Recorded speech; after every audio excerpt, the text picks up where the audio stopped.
नमस्कार। आज के इस वीडियो में हम चर्चा करेंगे देश के जाने माने इन्वेस्टर और ट्रेडर राकेश झुनझुनवाला जी के बारे में, जो आज दुर्भाग्य से हमारे बीच में नहीं है। और हमने एक ऐसा इन्वेस्टर, एक ऐसा विजनरी, एक ऐसा दूरदृष्टि करता और एक अच्छा ट्रेडर हमने खो दिया। राकेश झुनझुनवाला जी के नाम से आज हिंदुस्तान में क्या पूरे विश्व में हर व्यक्ति परिचित है। जो लोग भी स्टॉक मार्केट और शेयर मार्केट में ट्रेडिंग करना पसंद करते हैं या करना चाहते हैं, उनके लिए राकेश झुनझुनवाला जी एक आदर्श के रूप में हमेशा देखे गए। और उनका जीवन, उनका व्यक्तित्व, उनके संघर्ष और उनके द्वारा दी गई वित्तीय मामलों में और शेयर मार्केट के मामले की शिक्षाएं हमें आने वाले जीवन में हमेशा प्रेरित करती रहेगी। झुनझुनवाला जी में कौन सी क्वालिटीज थी, वो ऐसे कौन से सीक्रेट्स थे जिन्होंने उनको इतना बड़ा बनाया, आज हम इस वीडियो में उसकी चर्चा करेंगे। इस वीडियो को जब आप अंत तक देखेंगे तो आपको हर वो बात पता चलेगी जिन क्वालिटीज ने उस व्यक्तित्व को इस शिखर तक पहुंचाया। हमारे इस वीडियो को लाइक, सब्सक्राइब और शेयर करना ना भूलिए। राजस्थान फैमिली से जन्मा एक व्यक्ति जो प्रोफेशन से चार्टर्ड अकाउंटेंट था, स्टॉक मार्केट के जुनून में इस प्रकार से रस बच गया कि इतना बड़ा स्टॉक मार्केट के खिलाड़ी बने वो कि जिनके शब्दों से स्टॉक मार्केट ऊपर या नीचे हो सकता था, जिनके केवल एक शब्द से किसी भी कंपनी का शेयर ऊपर या नीचे हो सकता था। इतनी स्टडी, इतनी गंभीरता और इतना अनुभव उस व्यक्तित्व ने अपने आप में कमा रखा था। प्रोफेशन से चार्टर्ड अकाउंटेंट थे। आज यदि देखा जाए तो झुनझुनवाला जी की पोर्टफोलियो की कीमत लगभग 40,000 करोड़ रुपए की है। तो इतना बड़ा पोर्टफोलियो खड़ा कर देना, नीचे से लेकर ऊपर तक आना, ये किसी चमत्कार से कम नहीं है। तो झुनझुनवाला जी ने जो हमें शिक्षाएं दी, झुनझुनवाला जी ने जो हमें सिखाया स्टॉक मार्केट में कैसे कमाया जाता है, उद्योगपति कैसे बना जाता है और कैसे स्टॉक मार्केट से बड़ा आदमी बना जाता है, वो कौन कौन से सीक्रेट्स हैं, आइए हम आज इस वीडियो में उस पर चर्चा करें। अंत तक हमारे इस वीडियो पर बने रहिए और हमारे वीडियो को सब्सक्राइब जरूर कीजिए। उनका कहना था कि बड़ा बनना है या स्टॉक मार्केट में कमाना है या फाइनेंशियल मार्केट में अगर आपको अर्न करना है तो सबसे पहले आपके पास में पूंजी होना चाहिए, कैपिटल होना चाहिए। कैपिटल के बारे में उनका यह मत था कि यदि आपके पास में बहुत अच्छी कैपिटल है, बहुत ज्यादा पूंजी है, तो आप बहुत अच्छे से स्टॉक मार्केट में इन्वेस्ट कर पाएंगे और कमा पाएंगे। परंतु उनका दूसरा मत एक और भी था कि भले ही आपके पास पूंजी ना हो, फिर भी आप डरे नहीं, आप निराश ना हो, आप स्टॉक मार्केट में आके पूंजी पैदा कर सकते हैं और पूंजी कमा सकते हैं। और इस बात को झुनझुनवाला जी ने चरितार्थ करके बताया। 5,000 रुपए से शुरुआत की थी। पिताजी से पैसा मांगते थे कि मुझे स्टॉक मार्केट में इन्वेस्ट करना है, मुझे पैसा दीजिए। पिताजी उनको पैसा नहीं देते थे। वो कहते थे नहीं, स्टॉक मार्केट तुम्हारे लिए नहीं है और मैं पैसा स्टॉक मार्केट में इन्वेस्टमेंट करने के लिए तो दूंगा ही नहीं। उनकी जिद थी, जुनून था। 5,000 रुपए से उन्होंने 1985 में शुरुआत की। पहली बार में उस 5,000 के निवेश से उन्होंने 2.5 लाख से 3 लाख रुपए को कमाया। फिर से निवेश किया और कुछ ही सालों में उन्होंने 20 से 25 लाख रुपए बना लिया। और उस 20-25 लाख को उन्होंने पहले 1 करोड़, फिर 100 करोड़ और फिर 1000 करोड़ रुपए में परिवर्तित कर दिया। यानी झुनझुनवाला जी ने हमें बताया है कि पूंजी के अभाव में भी व्यवसाय किया जा सकता है। पूंजी नहीं है तो पूंजी बनाई जा सकती है और पूंजी पैदा की जा सकती है। तो उनका कहना था सबसे पहले आप कैपिटल पे कॉन्सेंट्रेट कीजिए। यदि आपके पास पूंजी है तो बहुत अच्छा है, नहीं है तो उस पूंजी को पैदा कीजिए।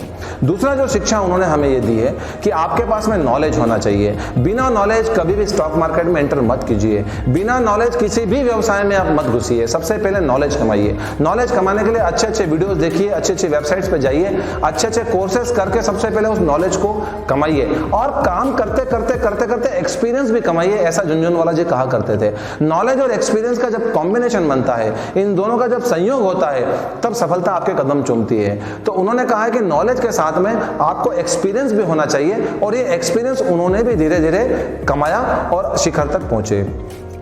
तीसरी शिक्षा जो उनकी है, जो सीक्रेट था उनकी सफलता का, उनका यह कहना था कि सही समय पर सही निर्णय लेना चाहिए। यानी कब मार्केट में घुसना, कब मार्केट से बाहर आना, किस स्टॉक को कब खरीदना, किस स्टॉक को कब बेचना, किस निर्णय को कब लेना और उस निर्णय को कब इंप्लीमेंट करना, कब उसको लागू करना, यह बड़ा महत्वपूर्ण है। इस बात की स्टडी आपको होना चाहिए। यानी सही समय पर अगर आप सही निर्णय लेने की क्षमता रखते हैं तो यकीन मानिए आपको न केवल स्टॉक मार्केट में बल्कि व्यवसाय की किसी भी विधा में आपको कोई विफल नहीं कर सकता। तो निर्णय लेना अपने आप में एक कला है, ये आर्ट है, ये कोई साइंस नहीं है। तो निर्णय कैसे लिया जाए, कई बार व्यक्तिगत लाइफ में और व्यावसायिक लाइफ में हम लोग निर्णय नहीं ले पाते। तो डिसीजन मेकिंग एक प्रोसेस है, डिसीजन मेकिंग एक कला है।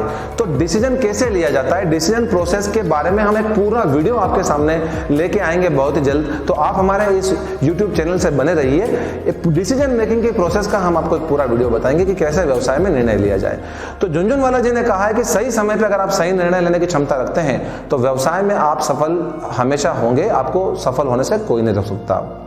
चौथी जो शिक्षा जो उन्होंने झुनझुनवाला जी ने अपने जीवन में हमें वो दी है कि धैर्य रखना बहुत आवश्यक है, पेशेंस जिसको कहते हैं। आपको एक बार निवेश करने के बाद में धैर्य रखना पड़ता है। मार्केट में उतार चढ़ाव आते रहते हैं, हमारे व्यक्तिगत जीवन में भी उतार चढ़ाव आते रहते हैं। कोई सा भी व्यवसाय हो उसमें उतार चढ़ाव अवश्यंभावी है, आते ही रहते हैं। विपरीत परिस्थितियों में आपको धैर्य बनाए रखना पड़ता है। जब स्टॉक मार्केट गिर रहा है तो आप धैर्य से उसके बढ़ने का इंतजार कीजिए। अपनी भावनाओं पर नियंत्रण रखिए। दूसरों के कहने पे, अफवाहों में आके, भावनाओं में आके किसी भी प्रकार का कोई निर्णय ना लें। खरीदने का निर्णय भी और बेचने का भी निर्णय कभी भावनाओं में आके मत लीजिए। और इस बात को झुनझुनवाला जी ने अपने पूरे जीवन में प्रैक्टिस किया और चरितार्थ करके बताया है। तो सबसे पहले आपको धैर्य चाहिए और धैर्य के साथ में अपनी भावनाओं पर नियंत्रण चाहिए। अगर आपने इन दोनों क्वालिटीज को डेवलप कर लिया तो यकीन मानिए आप स्टॉक मार्केट में कभी भी विफल नहीं होंगे। और इस बात को उन्होंने चरितार्थ करके दिखाया। दिसंबर 2011 में उनके पूरे पोर्टफोलियो की कीमत 30% से गिर गई थी। उन्होंने धैर्य रखा, भावनाओं में नहीं बहे, उन्होंने इंतजार किया सही समय का और तुरंत उसके कुछ समय बाद फरवरी 2012 में उनका स्टॉक वापस अपने लेवल पे आ गया। ना केवल प्राइसेस लेवल पे आ गए बल्कि उन्होंने 35% का रिटर्न भी प्राप्त कर लिया अपने पोर्टफोलियो के ऊपर। तो उन्होंने धैर्य और अपनी भावनाओं पर नियंत्रण रखकर 30% की कमी को न केवल पूरा किया बल्कि 35% का जंप भी प्राप्त किया। 5वें नंबर पर उनका कहना था आप में विजन होना चाहिए। यदि आपका कोई विजन ही नहीं है, यदि आपका कोई गोल ही नहीं है, यदि आपका कोई लक्ष्य ही नहीं है तो आप कभी सफलता प्राप्त नहीं कर सकते। उस विजन को, आपके पास विजन होना चाहिए और उस विजन को प्राप्त करने के लिए, उस लक्ष्य को प्राप्त करने के लिए जुनून होना चाहिए। दिन रात फुल डिसिप्लिन से जब आप उस विजन के जुनून में रम जाएंगे तो फिर 100% आपको सफलता प्राप्त होगी। दिन रात आपको उसके बारे में सोचना पड़ेगा, दिन रात आपको उस चीज के लिए मेहनत करना पड़ेगी तो सफलता आपके कदम चूमेगी। और इस बात को हमें झुनझुनवाला जी ने चरितार्थ करके भी बताया है। उन्होंने 6ठे नंबर पे यह बताया कि अगर आपको इन्वेस्टमेंट करना है तो आप ऐसी कंपनियों पे जाइए जो अपने कॉम्पिटिटिव एज पर है, यानी जिनके आगे पीछे दूर दूर तक कोई कंपटीशन में नहीं है, यानी जिनकी सफलता 100% निश्चित है। तो कम कंपटीशन वाली सक्सेसफुल जो कंपनी होती है, जिसको आगे कोई तकलीफ नहीं आने वाली, वो ऐसे कंपनी के स्टॉक्स को चुनना पसंद करते थे जिसमें मजबूती होती है। यानी अल्टीमेटली कहने का मतलब ये है कि झुनझुनवाला जी जो है वह टेक्निकल से ज्यादा फंडामेंटल्स पे भरोसा रखते थे। वो फंडामेंटल को देखकर इन्वेस्टमेंट करना ज्यादा पसंद करते थे, इसलिए उनके स्टॉक्स इतने मजबूत हुआ करते थे और स्टॉक मार्केट में उतना सफल हो पाए। तो लुक फॉर दोस कंपनीज, उन कंपनियों की तरफ देखिए जो स्ट्रांग है, मजबूत है, जिनका फाइनेंशियल्स बहुत अच्छे हैं और उनका दूर दूर तक कोई कंपटीटर नहीं है। यह हमें झुनझुनवाला जी ने समझाया। 7वें नंबर पे जो सीक्रेट था, जो उन्होंने हमें शिक्षा दी है उनके जीवन में, वो ये है कि मिस्टेक्स कीजिए, गलतियां कीजिए, परंतु उससे सीखिए भी सही। गलतियां हमारे जीवन का अभिन्न अंग है। हर इंसान अपने जीवन में गलती करता है, चाहे व्यावसायिक जीवन हो या व्यक्तिगत जीवन है। वैसे स्टॉक मार्केट में भी गलतियां होती है, अवश्यंभावी होगी, मनुष्य का स्वभाव है, गलतियां होगी, परंतु उन गलतियों से घबराइए मत, उन गलतियों से सीखिए। तो उनका कहना यह था कि आप गलती तो कीजिए परंतु उस गलतियों से कितना सीखते हैं ये ज्यादा महत्वपूर्ण है। उन्होंने अपने पूरे जीवन में हर गलती से सीखा, उस गलती को करेक्ट किया, सुधार किया और फिर उन्होंने वापस से इन्वेस्टमेंट किया। तो देखिए आज उन्होंने इतना बड़ा एम्पायर खड़ा कर दिया। तो झुनझुनवाला जी 8वें नंबर पे उन्होंने कहा कि केवल इन्वेस्टर मत बनिए, ट्रेडर भी बनिए। साथ ही उन्होंने ये भी कहा कि केवल ट्रेडर मत बनिए, इन्वेस्टर भी बनिए। यानी उन्होंने कहा कि आप ट्रेडर के साथ साथ में इन्वेस्टर भी बनिए, ताकि आप एक इन्वेस्टमेंट फिक्स भी रहे, आपका इन्वेस्टमेंट की वैल्यू बढ़ती भी रहे और मार्केट के उतार चढ़ाव से आप कमाते भी रहे। तो आपको ट्रेडर भी बनना है और आपको इन्वेस्टर भी बनना है। ये गुण हमें झुनझुनवाला जी ने सिखाया। 9वें नंबर पे जो सीक्रेट है उनका सफलता का और जो गुण उन्होंने हमको बताया कि life is not all about success. Life हमेशा सक्सेस का नाम नहीं है। जीवन में हमेशा आपको सफलता नहीं मिलेगी, बल्कि जीवन सीखने का नाम है। सफलता एक जगह है, आपने उन सफलताओं से क्या सीखा। जैसे आप गलतियों से सीखते हैं, मिस्टेक से सीखते हैं, वैसे सफलता भी आपको सिखाती है।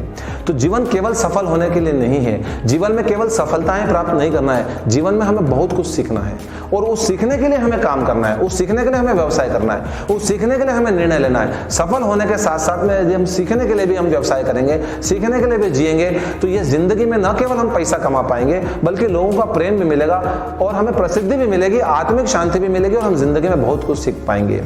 हमें झुनझुनवाला जी के जीवन से इतनी सारी बातें सीखने को मिली है। हम लोग झुनझुनवाला जी जितने बड़े शायद ही बन पाए, परंतु उम्मीद है कि इन सब बातों को ध्यान रखकर, उनके सीक्रेट्स को ध्यान में रखकर हम भी उस व्यवसाय में उतरे, हम भी उनके दिए हुए गुणों को सीखें और उस पर अमल करते हुए अगर हम स्टॉक मार्केट में इन्वेस्ट करने लगे, अलग अलग प्रकार के व्यवसाय करने लगे, तो हो सकता है कि भविष्य में आप लोग जो मेरे इस वीडियो को देख रहे हैं, आप में से कोई एक झुनझुनवाला बन के भी निकल सकते हैं और यही हम उम्मीद करेंगे और यही हमारे इन फ्यूचरों का उद्देश्य भी है।